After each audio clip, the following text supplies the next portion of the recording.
जय हिंद प्यारे साथियों, स्वागत करता हूं आप सभी का आपके अपने परिवार यूट्यूब चैनल संपूर्ण तैयारी, जिसका मोटो है कुछ नया सीखते हैं। दोस्तों, हम लोग आज करने वाले हैं 2/11/2014 का जो पेपर है उसका पार्ट 19 आज हम लोग करने वाले हैं। आप लोगों को पता है कि हम लोग ग्रुप डी का जो प्रीवियस ईयर का पेपर है वही क्वेश्चन जो कि एग्ज़ाम में आया हुआ था, सेम वही पेपर है दोस्तों, वही पेपर हम लोग कर रहे हैं। और यह जो पेपर आज हम लोग करने वाले हैं दिनांक 2/11/2014 को आया हुआ है। दोस्तों, आप लोगों से एक छोटा सा रिक्वेस्ट है कि वीडियो को ज़्यादा से ज़्यादा शेयर कर दीजिए और वीडियो को लास्ट तक देखिएगा ताकि आप लोगों को सारी चीज़ें जो है समझ में आ सके। इस वीडियो में हम लोग काफ़ी सारे क्वेश्चंस, बहुत अच्छे क्वेश्चंस और जीरो से लेकर हाई लेवल तक के क्वेश्चंस है जो कि एग्ज़ाम में प्रीवियस ईयर में आए हुए हैं और आगे भी एग्ज़ाम में देखने को मिलेंगे। और एक बात और आप लोगों से कहना चाहूँगा कि अगर आप लोगों को पीडीएफ चाहिए, अगर पीडीएफ की ज़रूरत है आप लोगों को, तो इस वीडियो में कम से कम 500 प्लस व्यूज़ आने चाहिए, तभी आप लोगों को मैं पीडीएफ प्रोवाइड कराऊंगा। नहीं तो दोस्तों, फालतू का जो मेहनत है, मेहनत करके कोई फ़ायदा नहीं है। मैं सिर्फ वीडियो ही बनाऊंगा, आप लोगों को पीडीएफ नहीं दे पाऊंगा। चलिए बढ़ते हैं क्वेश्चन की तरफ।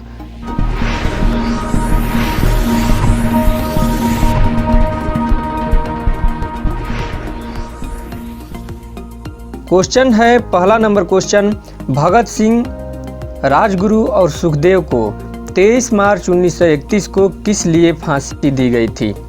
भगत सिंह, राजगुरु और सुखदेव, जो कि आप लोग अच्छी तरह से परिचित हैं इन नामों से, 23 मार्च 1931 को किस लिए फांसी दी गई थी? ऑप्शन है केंद्रीय विधानसभा में बम फेंकने के लिए। सेकंड नंबर ऑप्शन है लाहौर षड्यंत्र मामले में उनकी भागीदारी के लिए। थर्ड नंबर ऑप्शन है 1928 में लाहौर में सॉन्डर्स की हत्या करने के लिए, जब 1928 में लाहौर में सॉन्डर्स की हत्या की गई थी उस समय। या अगला जो फोर्थ नंबर ऑप्शन है काकोरी मामले में उनकी भागीदारी के लिए, जो काकोरी कांड हुआ था उसमें इनकी भागीदारी के लिए। तो इसका राइट आंसर दोस्तों हो जाएगा फर्स्ट नंबर जो ऑप्शन है, केंद्रीय विधानसभा में बम फेंकने के लिए भगत सिंह, राजगुरु और सुखदेव तीनों को 23 मार्च 1931 को फांसी दे दी गई। कहानी सिंपल सी ये है कि ये लोग चाहते नहीं थे, लेकिन ये झूठ-मूठ का दोस्तों, ये लोग किसी को नुकसान नहीं पहुंचाना चाहते थे।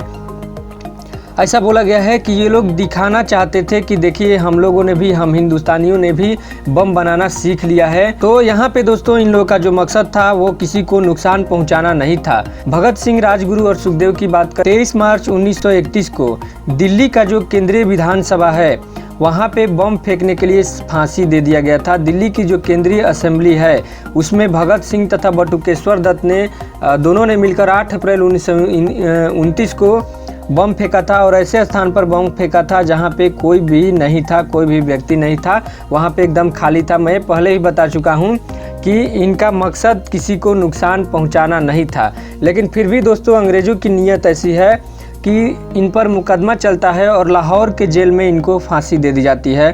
कहाँ पे? लाहौर के जेल में। काफ़ी इम्पोर्टेंट है और डेट भी इम्पोर्टेंट है। और भगत सिंह की उम्र उस समय महज कितनी थी? 23 साल की उम्र थी उस समय भगत सिंह की। काफ़ी वीरता वाला काम था दोस्तों, इसलिए भगत सिंह को काफ़ी याद किया जाता है। और भगत सिंह के द्वारा इनकलाब जिंदाबाद का नारा भी दिया गया था। चलिए देखते हैं अगला question, second number question. Second number question दोस्तों, इनकलाब जिंदाबाद का नारा किसने दिया था? इनकलाब जिंदाबाद का नारा किसके द्वारा दिया गया था? अभी अभी मैंने आप लोगों को बताया। अगर आप लोगों ने मेरी बातों को ध्यान से सुना है तो इसका आंसर विदिन 1 सेकेंड में इसका आंसर आप लोग दे सकते हैं।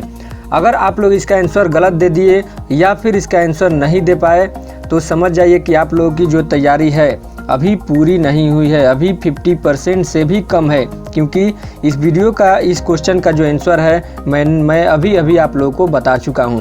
तो इसका राइट आंसर दोस्तों हो जाएगा भगत सिंह। भगत सिंह के द्वारा इनकलाब जिंदाबाद का नारा दिया गया था और 1929 में दिया गया था। कब दिया गया था? डेट काफ़ी इंपॉर्टेंट है, डेट को ध्यान रखिएगा। जब भी मैं डेट बताता हूं तो उसको नोट करते रहिएगा। 1929 में दिया गया था और भारत की स्वतंत्रता की लड़ाई में इस नारे ने पूरे देश को एकजुट कर दिया। और इस नारा का अगर अर्थ है, इंग्लिश में इस नारे को बात करें तो लॉन्ग लाइफ रिवॉल्यूशन की बात कर रहा है दोस्तों। और वहीं इसका अगर हिंदी की बात करें तो हिंदी में इसका मतलब क्रांति अमर रहे के नाम से इसे जाना जाता है। अगला question 3rd number question, Vasco D gamma ने भारत के लिए एक नए मार्ग की खोज की और 1498 में पहुंच गया।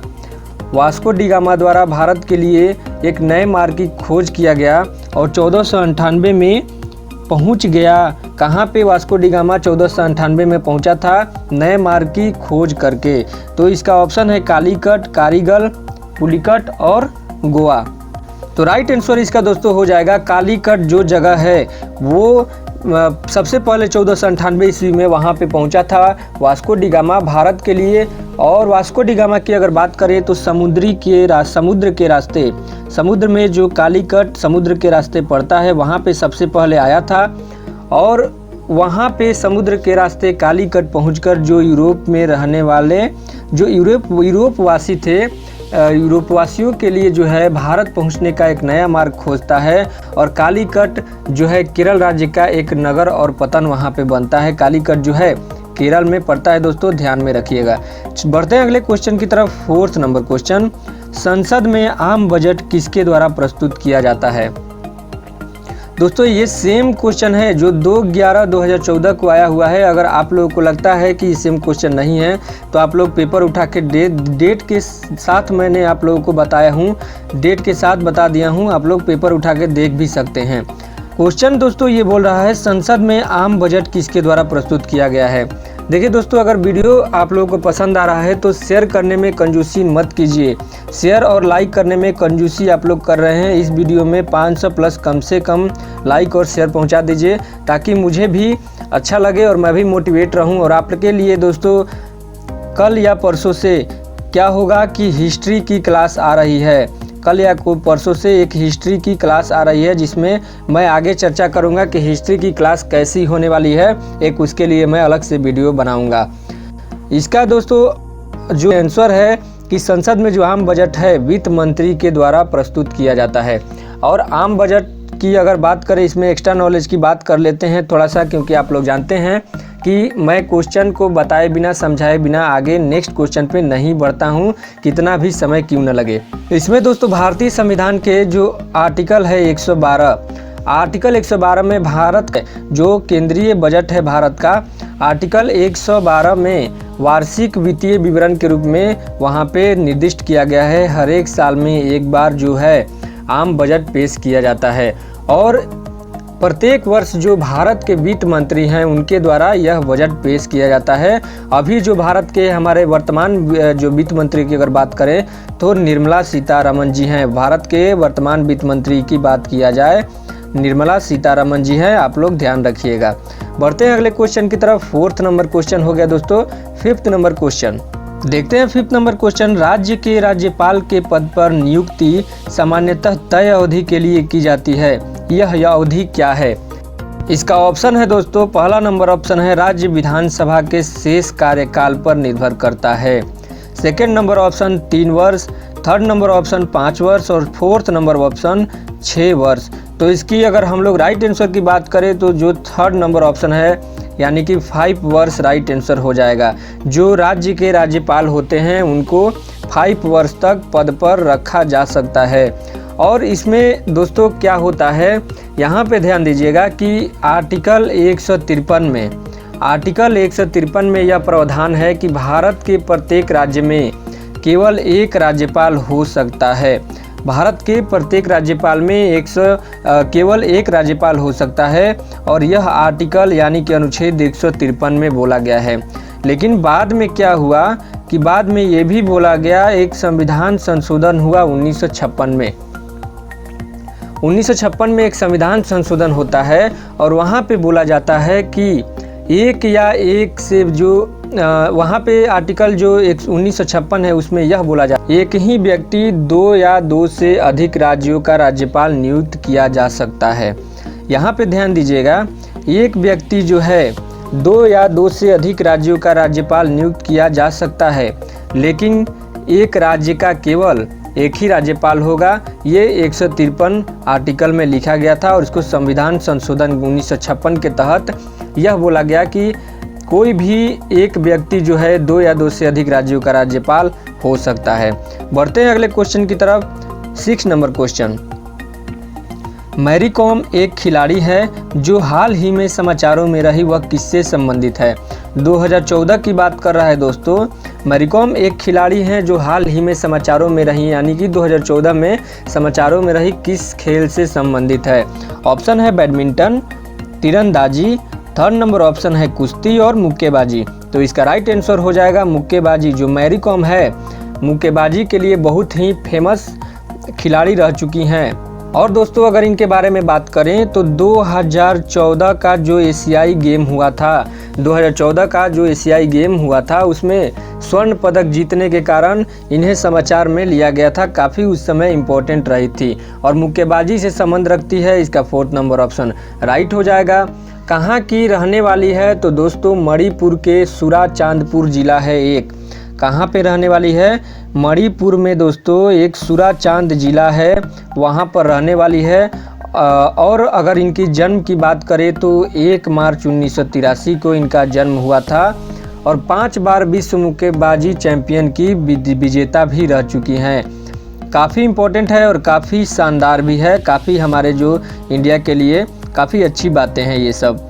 7 नंबर क्वेश्चन है, महेश भूपति, नडाल और फेडरर किससे संबंधित होने के कारण जाने जाते हैं? महेश भूपति, नडाल और फेडरर किस खेल से संबंधित होने के कारण काफ़ी मशहूर हैं? हॉकी, क्रिकेट, हॉलीवुड और टेनिस इसका ऑप्शन है। ऑप्शन में इसका दोस्तों जो राइट आंसर है फोर्थ नंबर ऑप्शन इसका राइट आंसर हो जाएगा। ये जो तीनों हैं टेनिस के लिए जाने जाते हैं। और अगर बात करें रोजर फेडरर की, यानी कि जो रोजर फेडरर हैं कहाँ से बिलोंग करते हैं? रोजर फेडरर स्विट्जरलैंड के टेनिस खिलाड़ी हैं। कहाँ के? स्विट्जरलैंड के टेनिस खिलाड़ी हैं। और अगर बात करें राफेल नडाल की, जो राफेल नडाल हैं ये कहाँ के हैं? ये स्पेन के हैं दोस्तों, स्पेन के हैं। और जो अगर बात करें महेश भूपति की तो आप लोग को कमेंट बॉक्स में कमेंट करके बताना है कि महेश भूपति कहाँ के रहने वाले हैं। टेनिस दोस्तों, टेनिस के बल्ले को टेनिस रैकेट कहा जाता है और जो मैदान को टेनिस कोर्ट कहा जाता है, जहाँ पे टेनिस खेला जाता है उस मैदान को टेनिस कोर्ट कहा जाता है। ध्यान में रखिएगा, क्वेश्चन में पूछ देता है। एक बार क्वेश्चन ये पूछ दिया था कि टेनिस जो खेला जाता है उसके बल्ले को क्या कहा जाता है, तो उसके बल्ले को टेनिस रैकेट कहा जाता है। काफ़ी इंपॉर्टेंट है। बढ़ते हैं अगले क्वेश्चन की तरफ। अगला क्वेश्चन है 8 नंबर क्वेश्चन, वह शहर कौन सा है जो 2 राज्यों की राजधानी है? ऐसा शहर कौन सा है जो 2 राज्यों की राजधानी है? ऑप्शन है पटना, दादरा नगर और हवेली, चंडीगढ़ है, पणजी है। तो इसका अगर राइट आंसर की बात किया जाए तो थर्ड नंबर ऑप्शन चंडीगढ़ जो राइट आंसर हो जाएगा। चंडीगढ़ जो है पंजाब की भी राजधानी है। कहाँ की? पंजाब की भी राजधानी है। और कहाँ की? हरियाणा की भी राजधानी है। और अगर चंडीगढ़ की बात किया जाए तो यह एक केंद्र शासित प्रदेश है जो 3 तरफ से पंजाब, हरियाणा और हिमाचल प्रदेश से लगा हुआ है। यहाँ पे दोस्तों एक छोटी सी कहानी आ जाती है। कहानी यह आती है कि चंडीगढ़ जो नाम है वह चंडी का मतलब होता है दोस्तों जो हिंदू देवी दुर्गा का रूप होता है, एक चंडिका या चंडी, उनके नाम पर रखा गया था। और उनके नाम पर वहाँ पे एक छोटा सा मंदिर था, इसलिए वहाँ का नाम जो है चंडीगढ़ रख दिया गया था। चंडीगढ़ में जो है बहुत सारे ऐसे मुख्य पर्यटन स्थल है जो कि घूमने वाले हैं, जिनमें राजेंद्र पार्क और लेसर वैली वहाँ की प्रमुख पर्यटक स्थल हैं। चलिए बढ़ते हैं अगले क्वेश्चन की तरफ। 9 नंबर क्वेश्चन है, पंडित भीमसेन जोशी एक प्रसिद्ध डैश हैं। पंडित भीमसेन जोशी एक प्रसिद्ध हैं, क्या है पंडित भीमसेन जोशी? ऑप्शन है सितार वादक हैं, बांसुरी वादक हैं, गायक हैं या सरोद वादक हैं। तो इसकी राइट आंसर की अगर बात किया जाए तो सेकेंड नंबर जो ऑप्शन है राइट आंसर हो जाएगा। पंडित भीमसेन जो हैं गायक हैं। और भीमसेन के अगर गुरु की बात किया जाए तो पंडित भीमसेन के गुरु का नाम गुरुराज जोशी, जो कि शास्त्रीय संगीत में हिंदुस्तान में रहने वाले और सबसे प्रमुख गायक में से एक जाने जाते हैं। अगर कुछ दोस्तों इनके बारे में जानना चाहें तो इनका जन्म कब हुआ था? इनका जन्म हुआ था 4 फरवरी 1922 को इनका जन्म हुआ था। और 2008 में भारत का सर्वोच्च सम्मान पुरस्कार इन्हें मिल चुका है। 2008 में भारत का सर्वोच्च नागरिक सम्मान पुरस्कार भारत रत्न से सम्मानित किया गया और भारत सरकार द्वारा इन्हें भूषण पुरस्कार जो होता है, पद्म विभूषण, पद्म भूषण और पद्म श्री पुरस्कार, जो ये 3 प्रमुख पुरस्कार होते हैं, उससे भी सम्मानित किया गया है इनको। बढ़ते हैं अगले क्वेश्चन की तरफ। 10th नंबर क्वेश्चन, खिलाड़ी मिल्खा सिंह किससे संबंधित है? जो खिलाड़ी हैं मिल्खा सिंह किससे संबंधित है बताना है आप लोगों को। मुक्केबाजी से, फुटबॉल से, एथलेटिक्स से, हॉकी से। ऑप्शन दिया है दोस्तों, इन चारों ऑप्शन में से जो सेकेंड नंबर ऑप्शन है एथलेटिक्स, इसका राइट आंसर हो जाएगा। खिलाड़ी जो मिल्खा सिंह हैं एथलेटिक्स से संबंधित हैं और इनकी अगर बात करें तो ये एक सिख धावक हैं, काफ़ी अच्छे धावक हैं और सिख धावक हैं। 1960 में जो ग्रीष्म ओलंपिक हुआ था, कब दोस्तों? 1960 में एक ग्रीष्म ओलंपिक हुआ था और टोक्यो में 1964 में भी एक ग्रीष्म ओलंपिक हुआ था और जो ये 1960 में हुआ था ये आपका रोम में हुआ था। और आप लोगों को बता दूं कि जो ओलंपिक गेम होता है प्रत्येक वर्ष 4 साल पे मनाया जाता है। तो बात कर रहे थे कि 1960 में और 1964 में जो ओलंपिक हुआ था उसमें भारत का प्रतिनिधित्व कर रहे थे मिल्खा सिंह और उड़न सिख के नाम से भी इन्हें जाना जाता है। इनको उड़न सिख के नाम से जाना जाता है और भारत के सबसे प्रसिद्ध जो धावक हैं ये मिल्खा सिंह हैं। बढ़ते हैं अगले क्वेश्चन की तरफ। प्रसिद्ध गेटवे ऑफ इंडिया कहाँ पर स्थित है? 11 नंबर क्वेश्चन है, प्रसिद्ध गेटवे ऑफ इंडिया कहाँ पर स्थित है? दोस्तों आप लोग वीडियो को लास्ट तक देखिएगा और लास्ट में आप लोगों से मैं क्वेश्चन पूछूंगा हमेशा की तरह, उसका कमेंट बॉक्स में कमेंट करके आंसर आप लोगों को बताना है। अगर आप लोगों को वीडियो पसंद आ रहा है तो मैं आप लोगों के लिए 2 दिन में एक हिस्ट्री का वीडियो लाने वाला हूं और किस तरह से हम लोग हिस्ट्री का वीडियो करने वाले हैं वो मैं आप लोगों को एक अलग से वीडियो बनाऊंगा और उसके बारे में डिटेल से हम लोग सीखेंगे। अगर बात करें गेटवे ऑफ इंडिया की तो जो भारत की राजधानी मुंबई, जिसे भारत का आर्थिक राजधानी बोला जाता है, वैसे तो भारत की राजधानी दोस्तों नई दिल्ली है, लेकिन भारत की जो आर्थिक राजधानी है मुंबई महाराष्ट्र में स्थित है। भारत का जो सबसे लोकप्रिय धरोहर गेटवे ऑफ इंडिया है, इसकी दोस्तों 1924 में इसका निर्माण किया गया था और ब्रिटेन के जो 5वें किंग थे, कौन थे? ब्रिटेन के 5वें किंग के द्वारा इनका निर्माण किया गया था। पंचम किंग जॉर्ज और महारानी मेरी के मुंबई आने के अवसर पर जॉर्ज किंग और पंचम किंग जो जॉर्ज थे और महारानी उनकी थी मेरी, मुंबई आए हुए थे और उन्हीं के आगमन पर शुभ अवसर पर उन्हें सम्मानित करने के लिए ये बनाया गया था। और यहाँ पर स्वामी विवेकानंद जी की मूर्ति भी है जिसका निर्माण सीताराम जी ने किया था। विवेकानंद की मूर्ति है, काफ़ी इंपॉर्टेंट है दोस्तों, ध्यान में रखिएगा। चलिए बढ़ते हैं अगले क्वेश्चन की तरफ। अगला क्वेश्चन है 12 नंबर क्वेश्चन।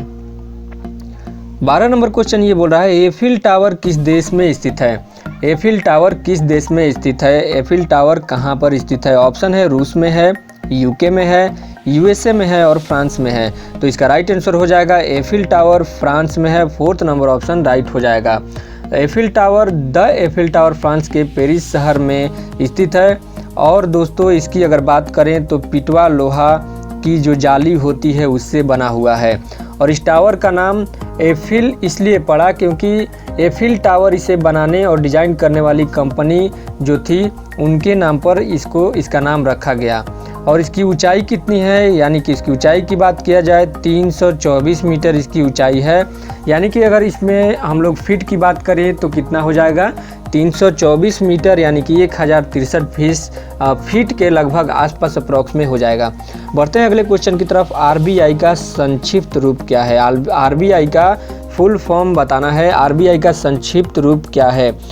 तो दोस्तों इसका ऑप्शन है एक वाणिज्यिक बैंक, एक निजी बैंक, बैंक का बैंक, एक सहकारी बैंक।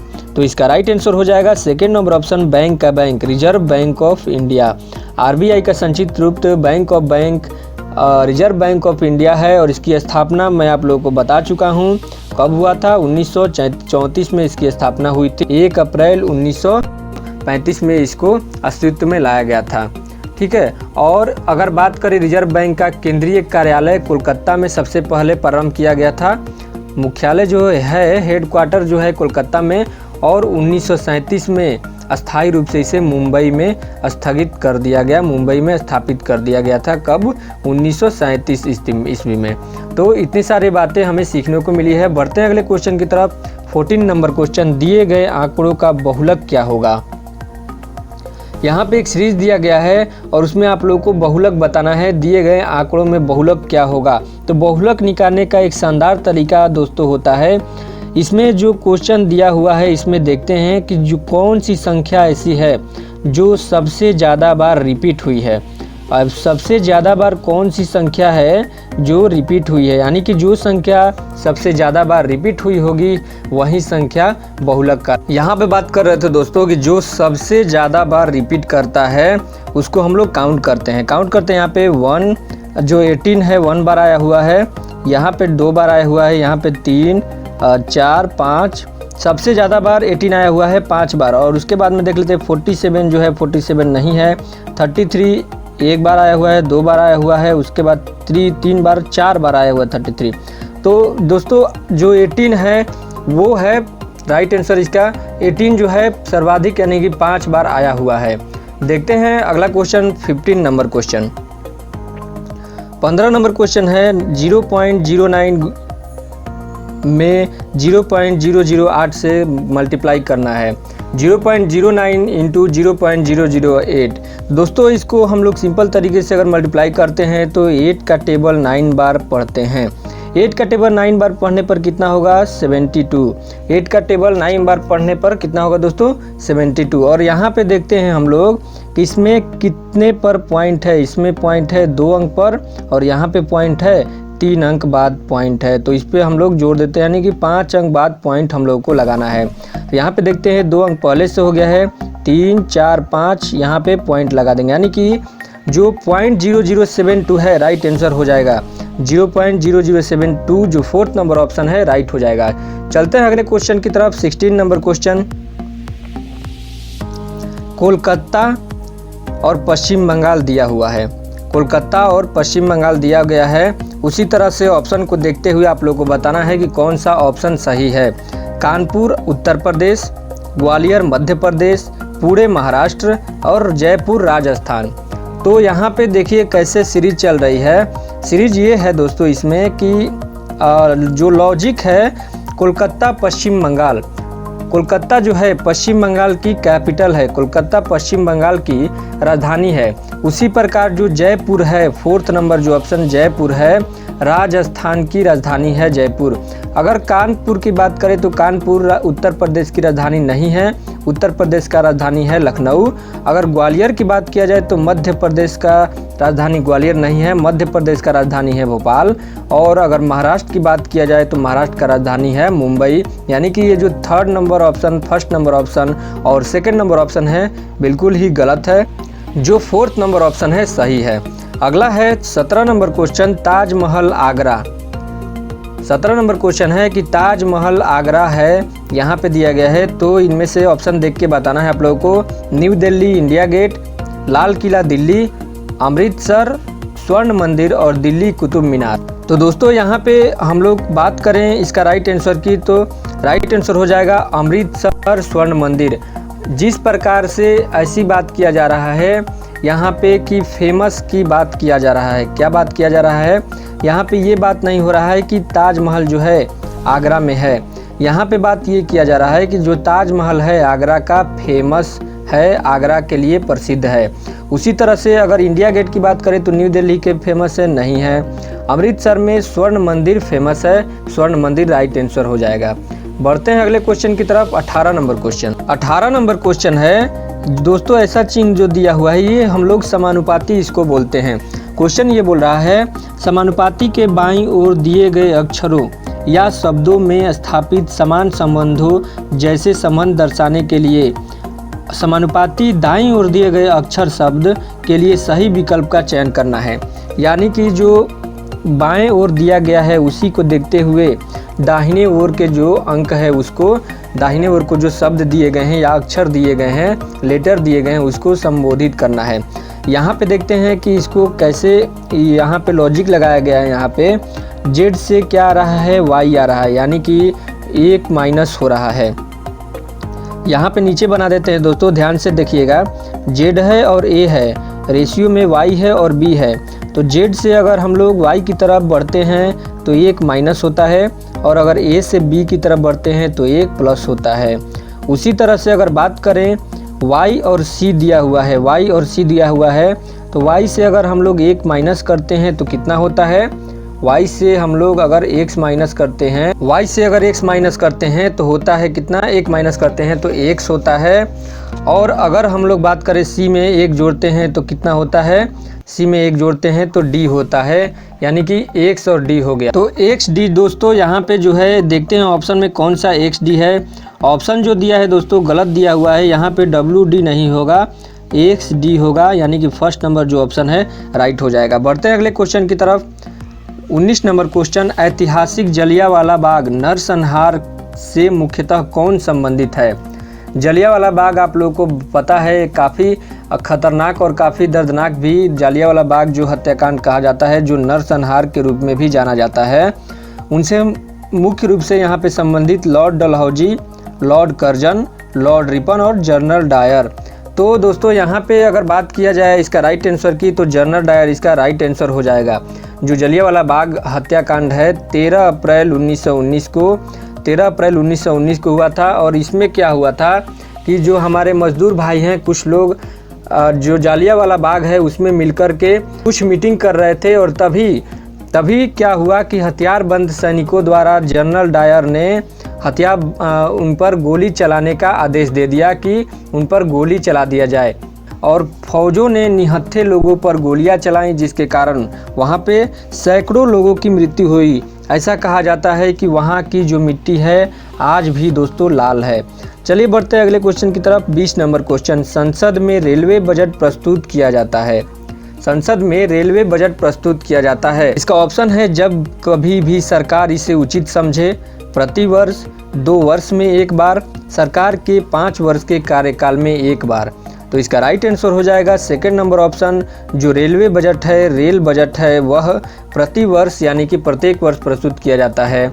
दोस्तों भारतीय रेल का जो वार्षिक वित्तीय प्रतिवेदन होता है इसमें दिया जाता है, सिर्फ इसमें रेल का ही होता है, इसलिए इसे रेल बजट किया जाता है।